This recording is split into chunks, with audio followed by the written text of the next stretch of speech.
Kendaraan motor beraksi di halaman sebuah ruko Jalan Pengsaan 2, Kelapa Gading, Jakarta Utara dengan menggunakan diduga senjata api.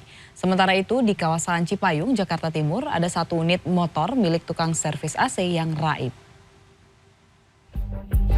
Dengan menggunakan diduga pistol, dua orang pelaku pencurian sepeda motor beraksi di kawasan Kelapa Gading, Jakarta Utara pada 20 Agustus. Dari rekaman CCTV, satu orang bertugas mengambil motor dan satu orang lainnya menunggu mengawasi lingkungan sekitar dengan sepeda motornya. Menurut pengakuan rekan korban pada Senin siang, saat kejadian korban memarkirkan motornya di dalam ruko tempat kerjanya dan tidak menyangka kendaraannya diambil oleh komplotan pencuri. Atas kejadian ini, korban melaporkan ke Polsek Kelapa Gading, Jakarta Utara. Dari Jakarta Timur, akibat ditinggal dalam keadaan stang tidak terkunci, satu unit sepeda motor milik tukang servis AC di pemukiman padat penduduk di kawasan Cipayung Senin pagi raib digasak pelaku yang terekam kamera pengawas. Tak hanya motor, pelaku juga menggasak dua tabung berisi freon dan tangga yang disimpan di motor oleh korban. Atas kejadian ini, korban tidak melaporkan ke pihak kepolisian. Aksi pencurian juga terjadi di Jakarta Timur. Kali ini seorang pria mencuri sepeda lipat milik jemaah masjid yang tengah melaksanakan sholat maghrib di sebuah masjid di kawasan Pulau Gadung, Jakarta Timur pada 20 Agustus. Pelaku diduga mengincar sepeda korban yang diparkir di bahu jalan dan melakukan aksinya saat warga mulai melaksanakan sholat.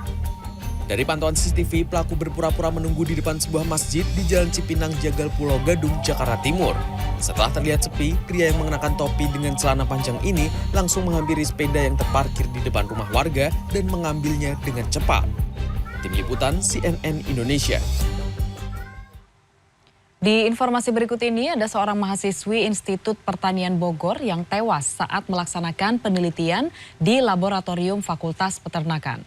Sementara di Kota Semarang, Jawa Tengah, seorang mahasiswi jurusan kedokteran yang sedang mengikuti program profesi atau koas ditemukan tewas di kamar indekosnya.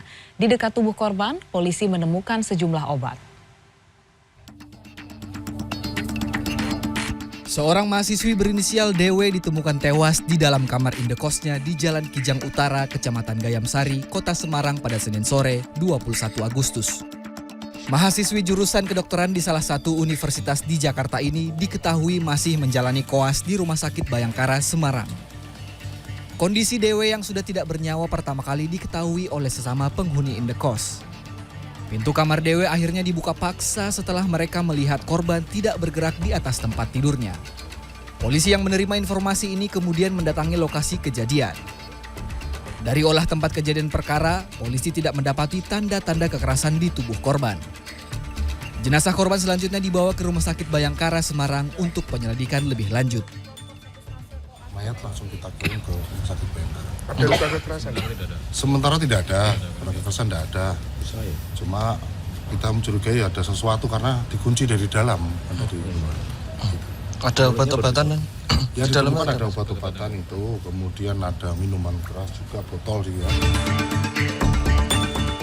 Di lokasi terpisah, Laila Atika Sari, mahasiswi pasca sarjana Institut Pertanian Bogor, tewas saat melaksanakan penelitian analisis kandungan lemak pada pakan ternak di Laboratorium Fakultas Peternakan di Kecamatan Dramaga, Kabupaten Bogor. Laila tewas setelah mengalami luka bakar akibat terjebak di dalam ruangan laboratorium yang terbakar pada Jumat sore 18 Agustus. Laila sempat dirujuk ke RS Cipto Mangunkusumo. Namun, ia dinyatakan meninggal dunia pada Sabtu pagi 19 Agustus. Terkait insiden ini, pihak IPB sedang melakukan investigasi internal untuk membantu penyelidikan polisi. Momen ini kemudian digunakan untuk harus disikapi oleh manajemen IPB untuk berbenah diri. Gitu. Walaupun sampai hari ini kami masih menunggu hasil dari tim investigasi apa sebetulnya penyebab dari kejadian di laboratorium saat itu. Kasus kebakaran di laboratorium IPB ini masih terus diselidiki polisi. Pada Senin siang, 21 Agustus, Polres Bogor menerjunkan tim Inafis saat menggelar olah tempat kejadian perkara. Olah TKP ini dilakukan untuk mengetahui pemicu kebakaran laboratorium yang merenggut nyawa korban. Tim Liputan CNN Indonesia.